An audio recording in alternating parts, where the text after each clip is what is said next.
여러 아주 이상한 사건들이 많이 있었습니다. 그런 부분들을 한번 살펴보시라는 의미에서 준비했고요. 화면을 좀 열어주시겠어요? 네, 첫 번째로는 에볼라 바이러스가 올해 창궐을 했습니다. 이 에볼라 바이러스는 서아프리카 지역에서 이제 발병한 건데 치사율이 상당히 높은 그런 바이러스고요. 열과 구토 증세를 보이다가 죽음에 이르게 되는 열병입니다. 그래서 서아프리카의 여러 나라들은 이제 워낙에 전염성이 강하기 때문에 시신마저 이제 거리에 방치한 채로 이렇게 떠나고 이렇게 했던 상황이 펼쳐졌고요. 그것을 에볼라 바이러스 때문에 서아프리카에 있는 기니, 라이베리아, 시에라리온 등에서는 19,000여 명이 감염됐고 7,000여 명이 사망한 아주 좀 끔찍한 그런 열병이었습니다. 그래서 아프리카 출신에 대한 어떤 차별적인 그런 행위까지 일어나게 되었었고요. 이런 상황에서 국경 없는 의사회와 사마리아인의 지갑 같은 의료진들이 이제 자원봉사로 아프리카 현지에서 이제 치료를 했고요. 그래서 미국으로도 이제 의사가 전염된다거나 이런 사건들도 있었습니다. 현재는 지속적인 치료와 연구로 생존율이 70%까지 올라갔는데 앞으로도 어떤 이러한 좀 전염성이 강하고 이렇게 치사율이 높은 전염병이 창궐하지 않으리란 보장이 없기 때문에 이번 에볼라 바이러스에 대해서도 이제 다들 경각심을 가져야 될 필요성이 있는 것 같습니다. 네, 이렇게 첫 번째로 에볼라를 뽑아보았고요. 예, 두 번째입니다. 두 번째는 최근 뉴스인데요. 미국과 이제 쿠바가 국교 정상화를 했습니다. 지금 사진을 보시면은 오른쪽이 이제 왼쪽이 오바마 대통령이고 오른쪽은 라울 카스트로 쿠바 국가평의회 의장입니다. 지난해 12월에 남아프리카 공화국에서 넬슨 만델라 전 남아프리카 공화국 대통령이 이제 장례식 돌아가셨을 때 이 두 명이 적대 관계였지만 악수를 한 바 있고요. 그 이후에 1년 만에 이제 적대 관계를 청산하고 냉전이 이제 종식되게 되었습니다. 12월 17일자로 이제 오바마 대통령이 쿠바의 국교 정상화를 전격 선언했습니다. 그래서 쿠바 봉쇄 정책을 펼쳐왔지만 실패했다고 선언했고요. 그러면서 생각의 차이는 있지만은 다시 국교를 정상화하기로 했습니다. 이것은 1961년에 쿠바와 미국이 국교를 단절한 이후에 약 50여 년 만에 이렇게 된 상황입니다. 그래서 우리에게 시사해주는 바는 미국과 쿠바의 어떤 이런 국교 정상화 이후로 미국과 적대시하는 적대 국가는 북한 한 군데가 남게 되었습니다. 그래서 한반도 평화를 위해서 이번 사건에 대해서도 관심을 가지고 북한과도 어떤 미국이 국교를 정상화하면은 좀 더 국내의 평화적인 기운도 높아지지 않을까 기대를 할 수 있을 것 같습니다. 그래서 이번 일을 계기로 해서 북한과도 국교를 정상화할 수 있도록 관심을 계속 가져야 될 것 같습니다. 예, 다음 이 이슬람 국가 IS 이슬라믹 스테이트라고 하는 반군 단체가 충격적인 테러를 계속 저질렀는데요.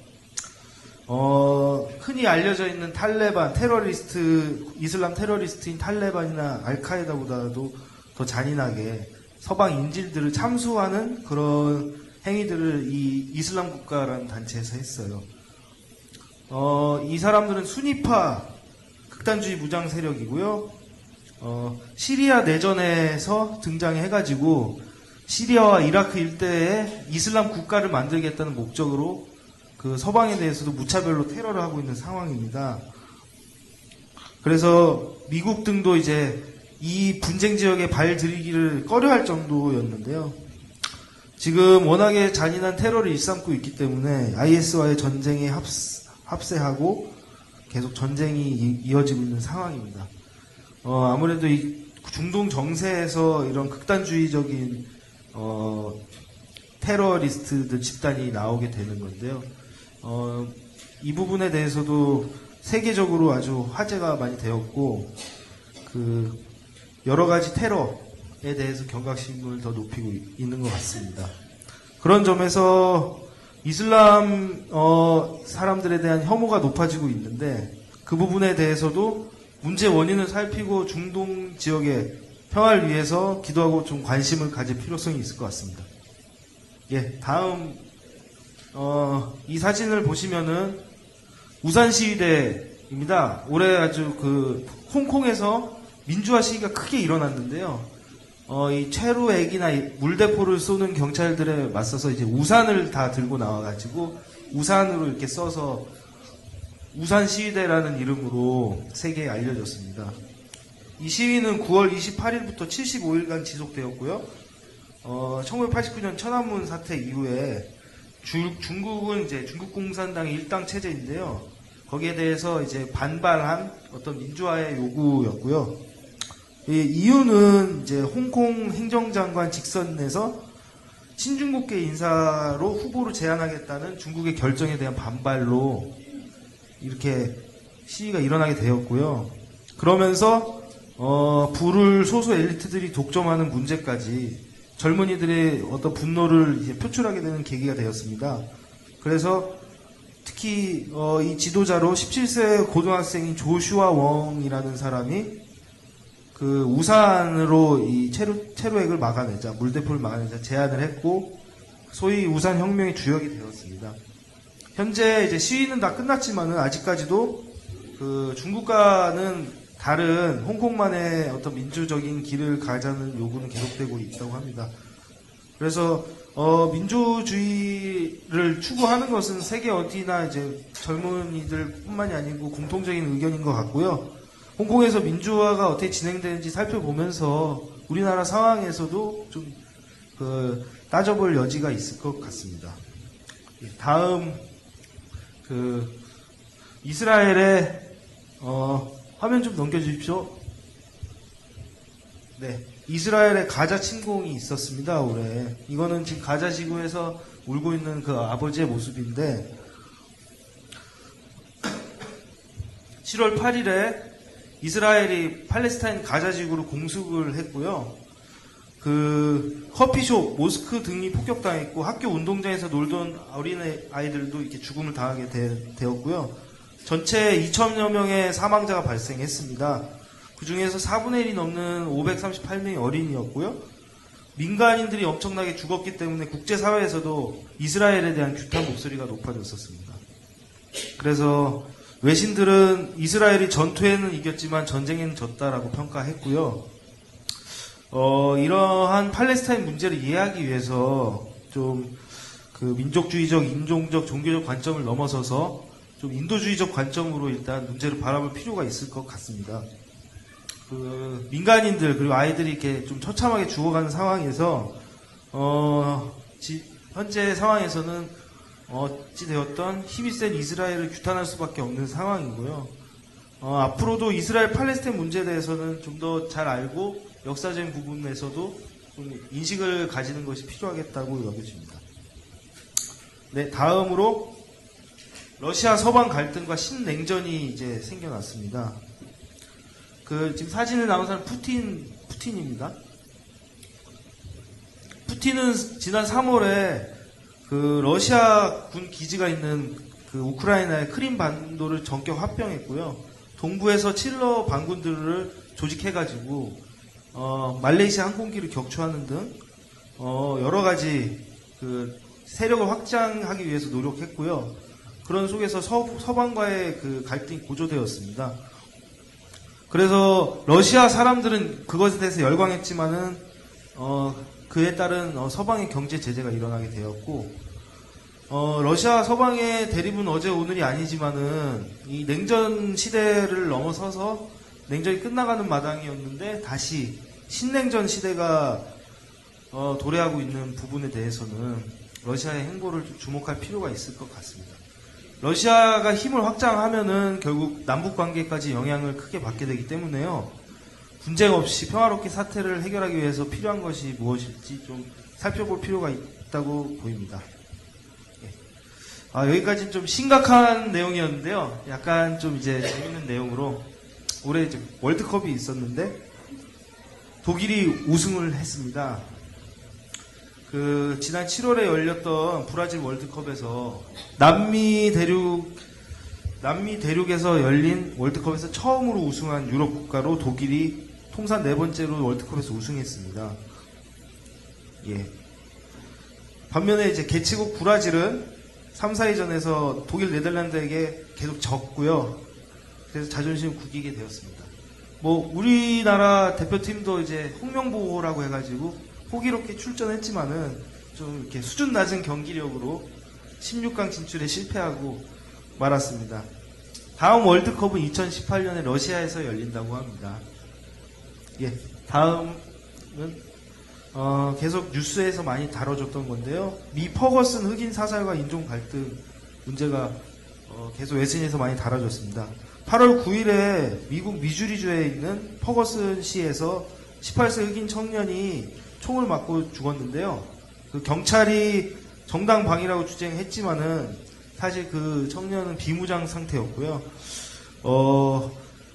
20여 년 전에 이제 로드니킹 구타 사건 이후로도 흑인에 대한 어떤 이런 차별과 공격이 이루어지고 있어서 거기에 대한 분노로 거리를 뒤덮은 시위대들이 엄청난 시위를 펼쳤고요.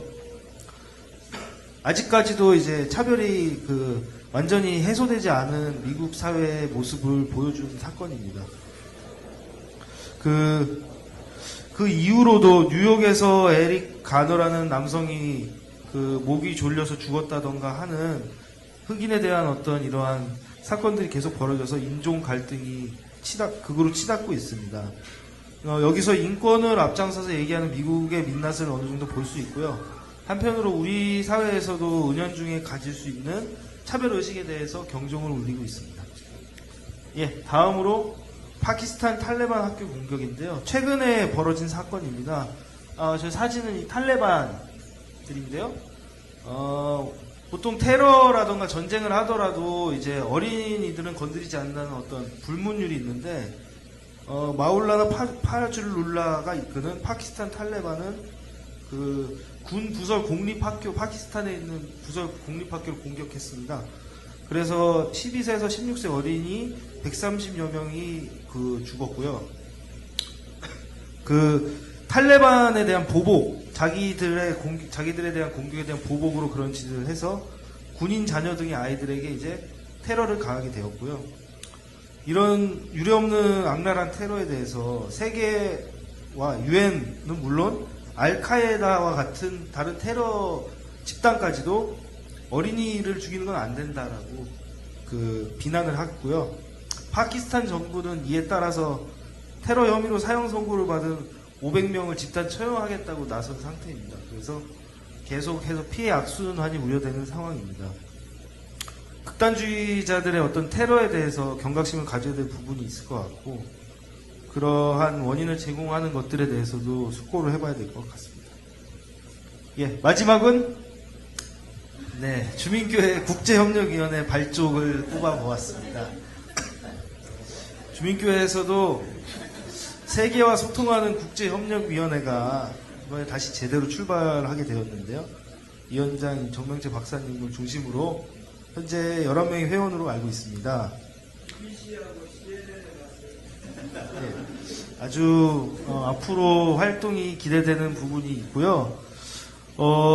자매 결연한 독일 바인가르텐 교회와 국제협력과 소통을 기본으로 미국 코네티컷 등과도 협력을 강화할 예정으로 되어 있습니다. 세계와 소통하고 싶은 교인분들은 어서 국제위원회로 들어오시기 바랍니다. 여러 혜택이 있다는 소문이 들려오고 있습니다. 예, 이상입니다.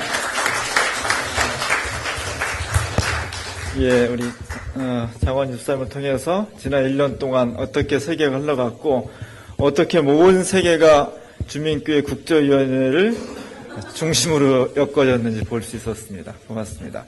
자, 이어서 한국의 10가지 주제는 어떻게 되어 있는지 제2청열 김진술 회장이 발표하겠습니다. 박수로 맞이해 주십시오.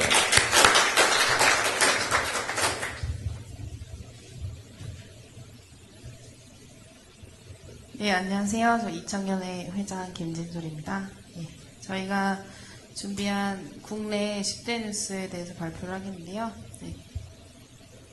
저희 국내에는 너무나도 많은 사건, 사고가 있어서 10대 뉴스로 10가지로 담아내기에는 너무 많은 일들이 있었는데요. 네, 준비한 거 진행하겠습니다. 다음 화면 주세요. 예, 첫 번째 사건은 예, 다들 아시겠지만 세월호 참사가 있었죠. 예, 295명이 숨졌고 9명은 생사조차 확인되지 않은 2014년 가장 잔혹했던 사건이 아닌가 싶습니다. 예, 구조에 대한 의혹이나 진실 규명 또 특별법 제정 관련하여 전 국민의 분노를 샀고요. 그리고 유병원 또 유병원의 죽음, 다이빙벨 또 유가족의 단식 그리고 여러 가지 아직 풀어내지 못한 단어들이 너무 많습니다. 네.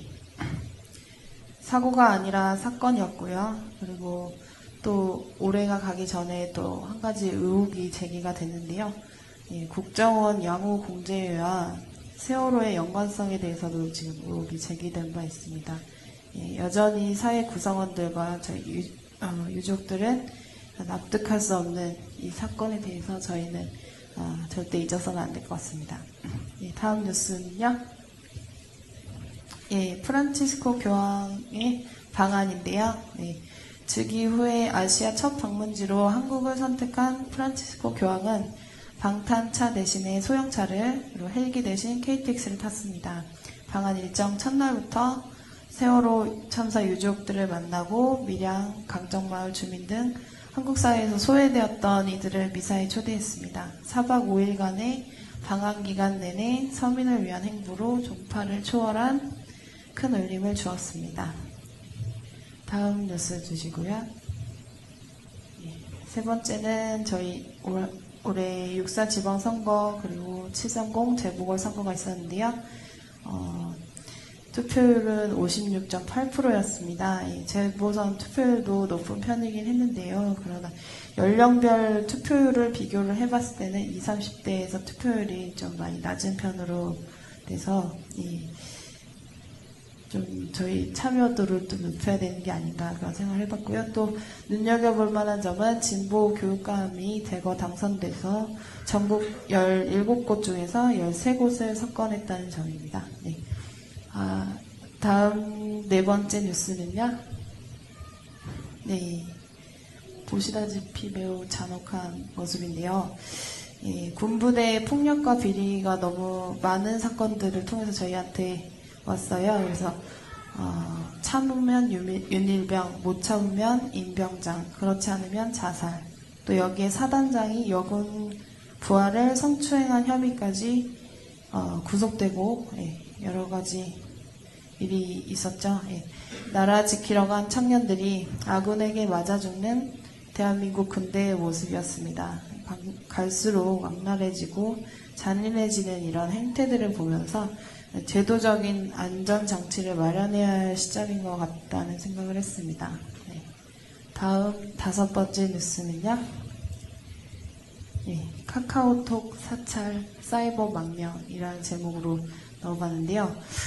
검찰의 카카오톡 불법 사찰, 감청 논란 여러 가지 논란이 있었는데요. IT 강대국 대한민국 국민들이 하루아침에 사이버 보트피플이 되어서 사이버 망명을 하게 되는 그런 일이 있었습니다. 그래서 3,000명의 개인정보를 들여다보는 의도적인 인권 침해 그리고 사이버 공간까지의 광범위한 사찰 그리고 감찰 등이 있었죠. 예.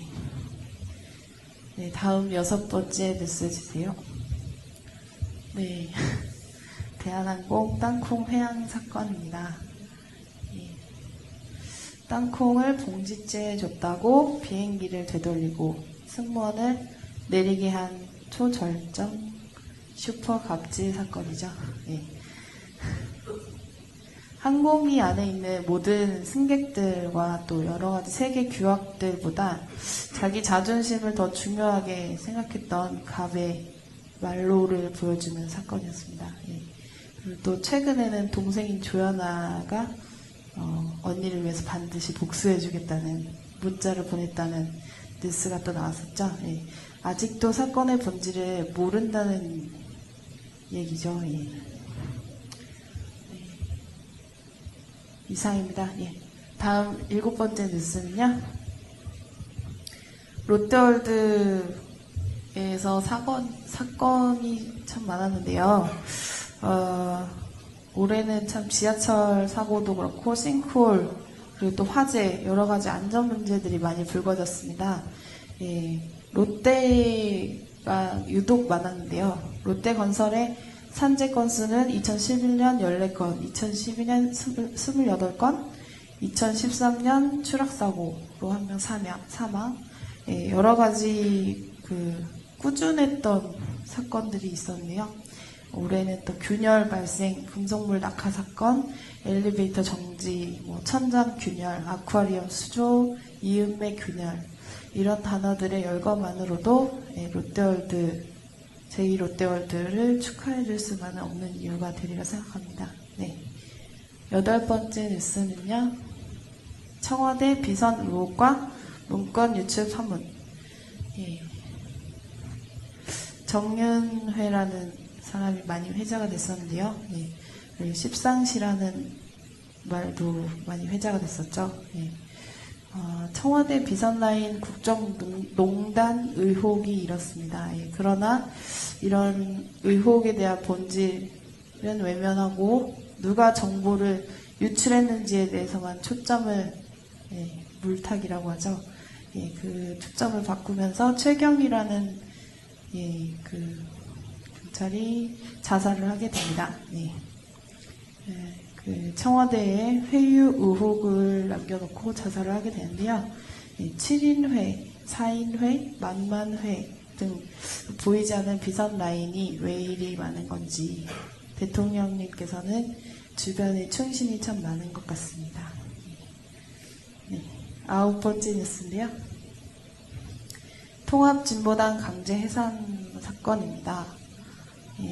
헌법재판소에서 12월 19일 통진당 강제 해산 결정을 내렸습니다. 통진당은 전신이었던 민주노동당 설립 이후에 14년 그리고 창당한 지 3년 만에 해산됐습니다. 19대 총선에서는 진보당 역사상 최다 의원을 배출하는 성과를 내기도 했던 한 정당이었는데요. 이석기 전 의원 내란 음모 사건으로 정복 논란에 휘말리게 되고 그리고 강제 해산 심판 청구안을 제기를 하셨죠. 근데 그걸 유럽 순방 중에 전자결제로 제가를 했다고 합니다. 그렇게 빨리 그렇게 쉽게 해야 할 이유가 있었는지 묻고 싶고요. 결국에는 한 정당이 뚜렷하게 존재하던 한 정당이 해산되는 일이 생겼습니다. 더 이상 언급하기가 좀 그렇고요. 마지막 뉴스입니다. 10번째 뉴스는 대법원 쌍용자동차 판결 원심 파기환송 사건입니다. 그리고 또 고공농성에도 돌입이 됐는데요. 11월 13일에 대법원에서 쌍용자동차 해고 노동자들이 제기했던 정리해고 무효소송에서 원고, 즉 노동자 쪽에 승소 판결을 내렸었는데 그 2심 판결을 뒤집고 정리해고는 유효다라는 취지의 파기환송 판결을 내렸습니다. 자본의 손을 들어준 대법원의 판결 그리고 쌍용차 해고 노동자들을 대표하는 김득준 금속노조 쌍용자동차 지부장의 눈물 등등 여러 가지 잊을 수 없는 장면들이 있었는데요. 공교롭게도 그 날은 전태일 열사가 분신한 날이면서 쌍용차 파업을 시작한 지 2002일째 되는 날이었다고 합니다. 대법원 판결이 나오고 나서 또 한 달 만인 지금 12월 13일에 새벽에 금속노조 쌍용차 지부 김정욱 상무국장하고 이창근 정책기획실장이 평택 공장 안에 있는 70m 높이의 굴뚝에 올라가서 고공농성을 시작했습니다. 네, 다들 알고 계시고 저희 교인들도 방문을 하신 걸로 알고 있는데요. 네, 이들은 그곳에서 언제쯤 내려올 수 있을까요? 네, 이상으로 저희가 준비한 뉴스는 마쳤고요. 네, 어느 해보다 사건 사고가 많았던 한 해였습니다. 네, 그럼에도 새해에는 희망으로 다시 시작해야 하지 않을까요? 예, 이상입니다.